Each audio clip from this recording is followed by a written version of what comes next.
मेरे पास बहुत सारे लोग आते हैं ये बात करने के लिए कि हमारे शादी में इशू आ रहे हैं, हमारी मैरिज में इशू आ रहे हैं, हम समझ नहीं पा रहे हैं हमें क्या करना चाहिए।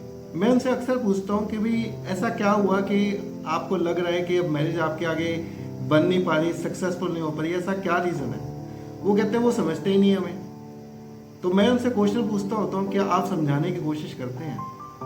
नहीं, वो कई बार ये जवाब देते हैं, कहते हैं तो उनको खुद से पता होना चाहिए ना, ये अब ये चीज़ मुझे पसंद नहीं है, ये तो उसको खुद से पता होना चाहिए ना। अक्सर लोग यहाँ पे ही गड़बड़ कर जाते हैं। सबसे बड़ा कारण मैंने यही देखा है कि जब शादी के बारे में बात करते हैं लोग, तो उनको ये लगता है कि उनका पार्टनर तो जैसे उनको समझ के ही शादी कर रहा है। Even in love marriage also, जब आपका रिलेशनशिप भी काफ़ी टाइम से हो गया, उसमें भी ये सारी चीज़ें देखी जाती है जिसमें कि वो ये एक्सपेक्ट करते हैं कि उसको तो पता ही होना चाहिए।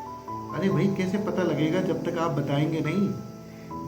सेम चीज़ वो भी तो फील कर रहे होंगे कि ये तो उनको खुद से पता होगा, मेरा तो नेचर ही ऐसा है। कैसे बताएंगे? जब तक आप दिल खोल के बात नहीं करेंगे, एक दूसरे को समझने की कोशिश नहीं करेंगे, तो कैसे होगी सक्सेसफुल मैरिज? सक्सेसफुल मैरिज के लिए जब कंसल्टेशन के लिए मेरे पास आते हैं, तो मैं डेट ऑफ बर्थ के बेसिस पे उनको उनका बिहेवियर, उनकी पर्सनैलिटी के बारे में बड़ा डिटेल में बताता हूँ कि आपको वो जो पार्टनर है आपका, वो किस चीज़ पे अच्छा, चीज़ों पे आपको समझ पाएगा, क्या चीज़ें ऐसी आपको करनी चाहिए जिससे कि आपको इस रिलेशनशिप में फ़ायदा हो। ये कंसल्टेशन के माध्यम से मैं चीज़ों को लोगों को बताता हूँ।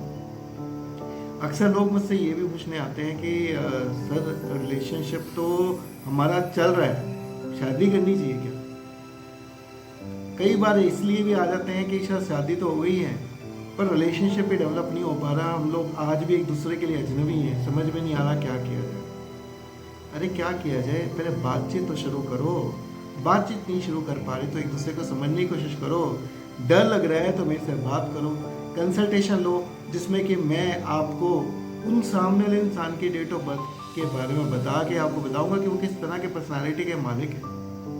अक्सर ये भी देखा गया है कि भी जब मैरिज के बारे में बात होती है तो लोगों को ये तक नहीं पता होता कि उनके पार्टनर को कौन सा चीज़ अच्छी लगती है, क्या खाने में अच्छी चीज़ लगती है, क्या पहनना पसंद है, कहाँ घूमना पसंद है, कहाँ रहना पसंद है, उनके माँ बाप की डेट ऑफ बर्थ क्या है, उनके जो भाई बहन है उनके बर्थडेज वगैरह क्या है, कुछ नहीं पता होता उनको। और वो दे आर एक्सपेक्टिंग कि भाई हमारे तो रिलेशनशिप ही सुधरे नहीं हुए। अरे आप जानते हैं क्या अपने पार्टनर को? क्या ये एक ऐसी चीज़ है कि ये को बनी बनाई चीज़ है? भाई आपकी लाइफ में आगे तो अब आपकी मतलब सामने वाले बंदे की जिम्मेवारी बनती है, आपकी कोई जिम्मेवारी नहीं है क्या?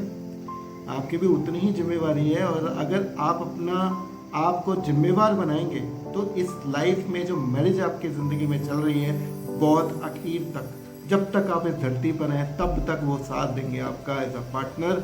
यही कमी है और कोई कमी नहीं है।